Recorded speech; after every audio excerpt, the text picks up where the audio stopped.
party were making their way back to Bloomond, so Shizu-san and I went to them to bid our farewells. Ellen said good morning Shizu-san and Rimuru-san. Good morning, I replied. She and Shizu-san started to talk to each other and Kaval was preparing the carriage that I gave his party to travel back safely.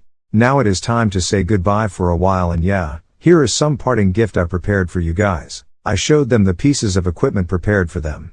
Their eyes were wide open from shock. Kaval said, thank you boss Rimuru, not even you gave us the carriage as well as these unique equipments, as well. Oh, yes, thank you so much, Rimuru-san, Ellen said with delight. Whenever you need us for anything, you can count on us. They all thanked me, then I said. No need to thank me. Thank these guys. They made it for you guys. I pointed at the Kaijin brothers. They again went into shock mode. This time their eyes and mouth were both wide open. KKK. Kaijin brothers. They shouted and suddenly bowed and thanked them. After giving them parting gifts, Shizu-san and I said goodbye to them and returned to my newly built house. Shizu-san was with me. She was staying in a tempest because I told her. They are good guys, I said. Although I've only been with them for a short time, they appear to be decent people. However, they can be a bit clumsy when they go on an adventure, she chuckled. I saw her laughing, and it felt good. This was something I was missing in my previous timeline. Shizu-san, you won't be loneliness because tomorrow new members are joining us. Next day. Now it is time to meet them. They should have started to fight already, so let's go and meet my ogre's subordinate. I could hear screaming as I approached the scene of the battle. It was Gobta. He was fighting with his master. The next minute I heard Gobta screaming. Gah! He shouted as he rolled on the ground. Oh, that hurts. I may die. I may very well die here. Ah! This guy. I went near him. No one there felt my presence until their eyes caught me. I was wearing the same mask as Shizu-san so they can have a misunderstanding about me. Calm down, Gobta. The wound is a shallow one. Gah, Sir Rimuru. Are you here because you were concerned about me, my lord? Yes, I said, and I'm glad you're in good shape. Don't need a recovery potion or anything, I see. I'm sorry, Rimuru-sama. What about earlier? I didn't mean to joke about your breasts. I was just curious.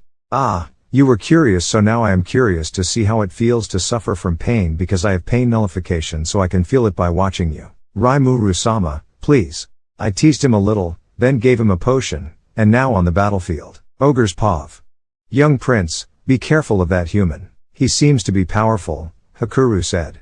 Oni-sama, that mask, Shuna said. It seems to be the same as that evil, Majin. He must be his comrade. Rimuru angrily said. He also tamed monsters, no mere human can do that. It's definitely him. Shion also said. You evil Majin. Rimuru shouted. Rimuru Pav. You evil Majin. I heard a voice. Ah. This Rimuru. I acted the same when we met for the first time.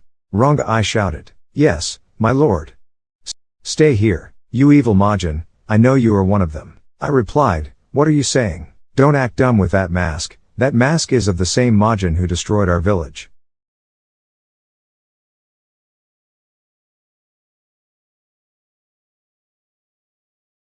Are you sure? Because this mask is mine and I don't know any Majin except one woman in my town. Suddenly Hakuru came to slice my head, but this time my eyes were following his movements. He was surprised and pushed himself away from me. Look, I'm telling you I'm not the one you are talking about. Shut up. I saw your skill right now. It's definitely you. With that, they were about to attack me, but something terrible happened to them. I removed my mask and threw it toward Shuna and released some of my aura and used Demon Lord Haki. They were in awe. They couldn't understand what was happening in front of them. Their bodies weren't moving and they couldn't move. Their monster instinct was telling them to flee away from here, but they couldn't. They all were on their knees. You evil, Majin, what did you do? Me? Nothing, just release some of my aura, I replied honestly. Suddenly, I heard Shuna's voice. Oni-sama, this mask is different. It has the power of suppressing magic. I restrained my aura and then said, see, I was telling you all that I am not the evil Majin, but the rage blinded you. You did not listen to what I was saying. You're focused on your own thoughts on how to kill me. I am sorry. I was not in my right mind, even though you said all the things I ignored. Please accept my apology. After clearing the misunderstanding, I invited the ogres to the village, heard their stories and accepted them in our town, and gave them their names. The next chapter will be updated soon.